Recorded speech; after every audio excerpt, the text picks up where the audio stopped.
যুক্তরাষ্ট্রের মধ্যস্থতায় আরও ৩ সপ্তাহ যুদ্ধবিরতির ঘোষণার পরও লেবাননে হত্যা ও ধ্বংসযজ্ঞ বন্ধ করেনি ইসরায়েলি বাহিনী। মুহুর্মুহু বিস্ফোরণে কাঁপছে লেবাননের দক্ষিণাঞ্চল। এরই মধ্যে বেশ কয়েকজন হতাহতের খবরও পাওয়া গেছে। এমনকি দক্ষিণ লেবাননে তৈরি করা বাফার জোন থেকে সেনাদেরও সরিয়ে নেয়নি ইসরায়েলি বাহিনী। যুদ্ধবিরতির মেয়াদ বাড়ানো সত্ত্বেও লেবাননে পূর্ণ স্বাধীনতার সঙ্গে সেনারা কার্যক্রম চালিয়ে যাচ্ছে বলে জানিয়েছেন খোদ ইসরায়েলি প্রধানমন্ত্রী বেনিয়ামিন নেতানিয়াহু, যার কারণে বাস্তুচ্যুত মানুষের ঘরে ফেরাও অনিশ্চিত হয়ে পড়েছে। অর্থাৎ কাগজে কলমের যুদ্ধবিরতিতে স্বস্তি ফেরেনি লেবাননবাসীর মাঝে। ইসরায়েলি বাহিনী হামলা অব্যাহত রাখায় যুদ্ধবিরতিকে অর্থহীন আখ্যা দিয়ে পাল্টা হামলা চালাচ্ছে ইরান সমর্থিত লেবাননের হিজবুল্লাহ। নোভা এলইডি টিভি, ঝকঝকে ছবি, নিখুঁত শব্দ, 5 বছরের ওয়ারেন্টি। নোভা মানি সঠিক মান, নিশ্চিত সেবা। ভঙ্গুর যুদ্ধবিরতিতে বাস্তুচ্যুত লেবানিজ পরিবারগুলোর জন্য বাড়ি ফেরা নিরাপদ নয় বলে মনে করছে UNICEF.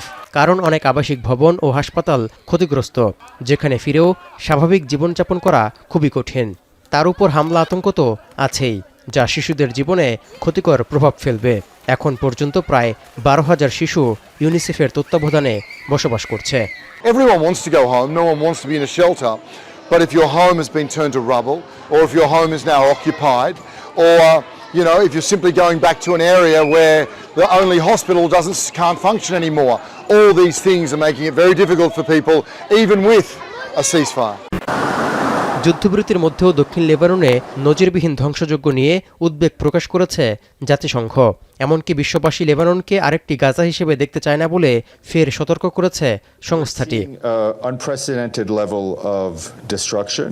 I think the Secretary General has been very clear in speaking to a number of places that southern Lebanon cannot be another Gaza. 2 March থেকে লেবাননে ইসরায়েলি হামলায় অন্তত 2,500 নিহত এবং 12 লাখেরও বেশি মানুষ বাস্তুচ্যুত হয়েছেন।